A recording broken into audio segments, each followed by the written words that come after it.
জি বলুন ভাই। তারেক বলছি, তারেক বলছি। জি জি।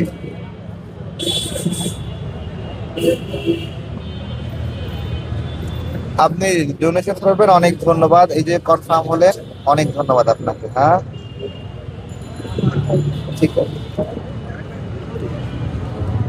এই যে গালি আছে,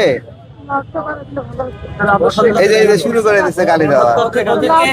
না, না, তোমাদের দলে এইভাবে গালি দেওয়া শিখাই বলো? তোমরা যে গালি দিচ্ছ এইভাবে রুটিন করে। দেখো, এদের প্রত্যেকটা গালি শুধু মাকে নিয়ে, ওদের মাকে সমস্যা। আমাদের মা বোনদেরকে ধর্ষণ করছে 1971 সালে। এখন এই যে এখন এসে ওদের মূল জায়গাটা হলো মা।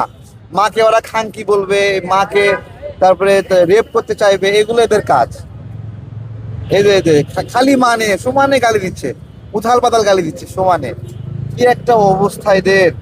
এরা নাকি ইসলামিক দল, আল্লাহ দেখে। হ্যাঁ, সমানে একবারে গালি দিয়ে এখন এখন যায় নামাজ পড়ে হজ করে পবিত্র হয়ে আসবে আবার। না না, তারা যে জামাত শিবির সেটা